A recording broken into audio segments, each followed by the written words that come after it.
before we move on to there, I have to ask this question because there was a New York Ranger that's been making some news lately. And I've been steadfast that they're not going to be able to keep him.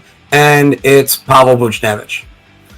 And the question is that I'm going to start asking you guys is there any scenario where the New York Rangers can or the word should keep him? John, I'm going to start with you. Yeah, there's absolutely a scenario in which they could keep him. They don't have to trade him right now. They don't have to trade him in the offseason. They can sign him to a deal, and as long as they don't give him no trade or no movement protection or anything like that, they can absolutely trade him, sign him, and then trade him not too far down the road when they feel like Kakko and Vitaly Kravtsov are ready to take the top two right-wing spots. So I don't see why they can't sign him. Honestly, I would sign him, and then I would trade him at a later point in time because he can. If he continues to play like this, he's going to fetch a nice return. So, he's going to get an obvious raise on that $2.5 million that he's currently making. But that restricted free agent deal, only because of the fact that he's only had 1 year like this, I don't think it's going to be an insane amount of money. I think you're probably looking at somewhere between $525 and $575 million for him as a restricted free agent. I believe he has arbitration rights, so that should help him a bit. But I don't think they should move him right now because neither of the two wingers that I mentioned before are not ready to take over those spots as a couple, I should say. Like Kakko is not ready for a first-line right-wing role. Vitaly Kravtsov, we still need to see more before we say he's a top-six winger, even though he's playing like it right now. And I think he will continue to play like that if he's not traded for Jack Eichel or Alexander Barkov or someone like that. So, yeah, Pavel Buchnevich has to stay for now. But I do say that with the caveat that he would probably be moved in the future, and you don't give him no movement or no trade clause protection. I would have to say the same thing with that. I've softened my stance on him a lot. I was expecting to soften my stance on David Quinn, but thank you. I don't have to worry about that this week. Nope. The thing about Buch that I'm going to look at and say is just they got a lot of questions they have to ask themselves in the future. Is it going to hinder the progress of Lafreniere or Kakko or Kravtsov and putting them on a line with Chytil? I'm actually not too convinced on Chytil right now. And can they afford to also upgrade this team with Buchnevich making, I keep saying the target, if I'm his agent, I'm starting at $5 million. I know you said they arbitration rights. It's probably going to be somewhere in the middle. It's probably going to be like around maybe the Ryan Strome deal, 4.8. But they're going to reward him for the season that he's had. That's what's going to be first and foremost. You can't give him a no-trade clause. You give him a no-trade clause, then you're saying goodbye to one of these top two picks. Goodbye. No, you're not doing that. So that's one thing with that. And then if you start looking towards the future, that, yes, you got Kakko, you got Lafreniere, you got those guys.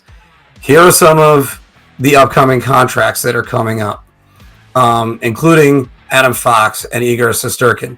And Adam Fox is going to jump in pay beyond Pavel Buchnevich. Yeah. That's for sure. And I again, it's not a question of whether or not I like the player. I do like the player, and especially what he's become. But we live in a cap world. And in a cap world, you have to make sure that you're getting value for your dollar. And you can't get Jack Eichel next year if you wanted to do that. I know we're going with the rumors, and I know that's what we were talking about. But it's you can't make that trade and still pay Buchnevich. It's not going to happen. You're limited with what you got. We're going to have more on that with the Islanders. But Anthony, what's your thoughts on this? I like Buchnevich a lot. He's already had a 20-goal season under his belt. Scored 16 last year. He's got 19 this year. I agree with what John said. He's going to be in that 5.25 to 5.75 probably million on his next contract. I'd sign him. I'd keep him. And honestly, it is a big offseason with Chytil and Shesterkin also needing new contracts, but sign him and worry about it later. And listen, if you need to make room once Kakko, Lafreniere, Fox are up, and also don't forget Zibabanejad needs a new contract after next season. You know what I say? Find a way to move Trouba or Kreider at that point. I mean, no movement clause. What? Yeah, no movement clause on both. They have Trouba, I believe, has another 2 or 3 years on his no movement clause, and I believe the same for Kreider. I don't think he can move until 2023. Kreider isn't just a regular no trade clause; it's a no movement clause too. Yeah.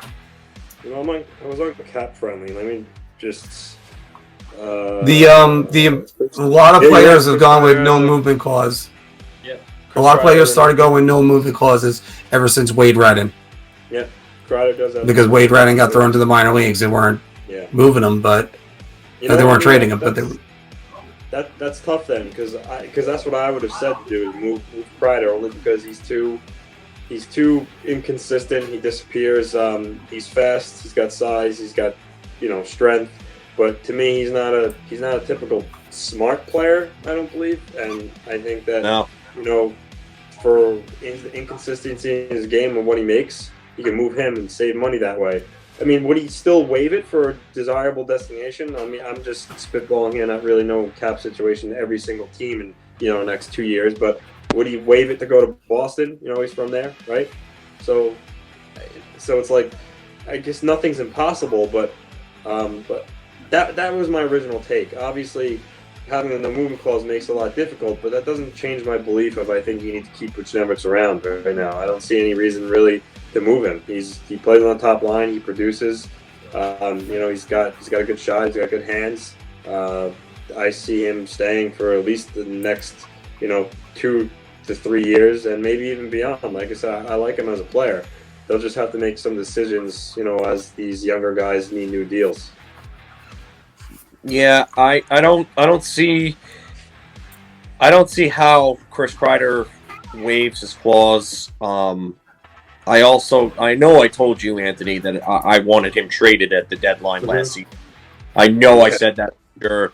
I know I had those conversations with you. I've had them with other people too. But I mean, the lack of leadership in him, and people are talking about him being the next captain. That's another thing that bothers me. There's no leadership from him. He's a ghost. He's nowhere to be found at times. And listen, I get that players are streaky and inconsistent, but Chris Kreider is one of the most frustrating players I think I've ever watched in my term as a Ranger.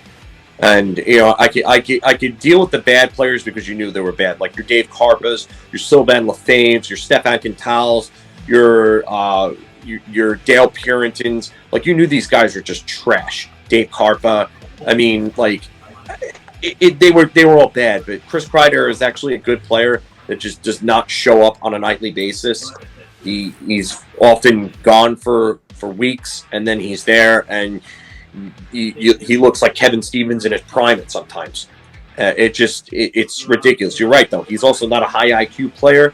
Once that no movement clause is up for him and Trouba, I think both of those guys are getting moved. And I do think you could get Eichel, and Ryan Strome would be going the other way in the package for cap relief. I think you could probably sign Buchnevich at that point, because you got to remember it's only a $1 to maybe $2 million increase bringing in giving Buchnevich his deal, and there's about, I would say, $15 million coming off the books this offseason. So you have Brendan Smith and his $4.35 million off. Henrik Lundqvist's dead cap hit goes from I think it's $5 million to like $1 and change. Kevin Shattenkirk's dead cap hit goes from, I think, $6.08 million to $1.48 million. So I think that's $4.6 million or something off the books on that. Yeah, but they have a lot of cap coming off the books, and they're going to be losing someone to Seattle on top of that. I don't know who that's going to be, but that could be an upwards of $1-2 million maybe, depending on who's taken. But there's going to be contracts coming off the books, and the ELCs stagger. And someone like Filipino's not going to get a lot of money. He hasn't put up the numbers to deserve it. Yeah. Adam Fox, if I'm the Rangers, I avoid Adam Fox getting to an RFA status, and I go, here's 8 years and $48 million, and give him that contract and have him sign that and pay him early and get him locked in on a good deal. Even if you have to go to 6.5 for him, I do it, because that guy's going to be a Norris contender almost every year. So, and it's where, again, it's where it's great to play NHL 21 and being able to afford these guys somehow under the cap, but it's not the reality. And you're going to have to make decisions pretty much. It's going to be sooner than later. I keep saying it, because when Zibabanejad's contract comes up, and if you want to upgrade this team and get another premier center or such, it's just that's what it's going to be, and they're going to get paid. I had my mindset so much to trading him, and it's a guy that's right now he's playing on the top line, but he's not playing on the top power play. He's putting up numbers. He's not even on the top power play, and he's finally the guy that I thought he was going to be, and now we have to move him because you can't stunt the growth of Lafreniere or Kakko more than what we're already doing, or even Vitaly Kravtsov. What are we gonna do? Put Colin Blackwell on the everywhere now? It's a trade. I don't want to one way or another. You look at all the defensive prospects they have. You look at all the forwards that they have in the logjam they have in the wings. A trade is going to happen for a center. I mean, even if they draft, like, let's just say the Rangers end up, 15th in the draft this year, and then draft Atu Ratu from Finland. They're still gonna make a trade for a center. I'm going to tell you that right now. It's probably going to be Eichel, and I know a lot of people are going to be backlash against it, or they're going to have backlash against it because of his neck injuries. But how do you have this many assets and keep them all? Like, you even just brought that up, Mark. Yeah. How do you keep all these assets? You can't. Yeah. A trade has got to happen. Yeah, and then it becomes a question of who are you keeping and who are you getting rid of. All right, Anthony, last word on this? Yeah.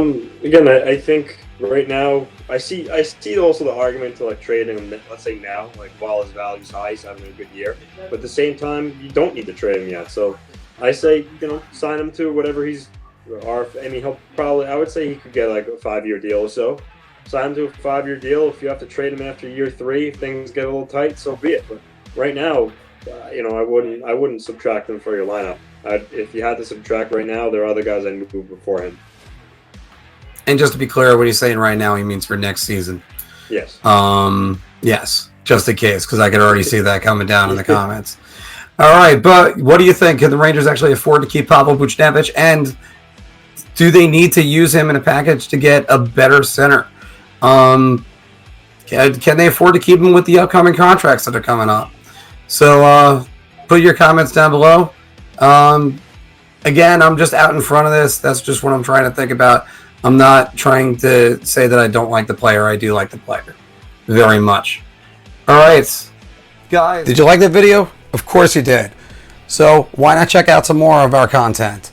You can check the playlist right here or right here. Your ideas are intriguing to me, and I wish to subscribe to your newsletter.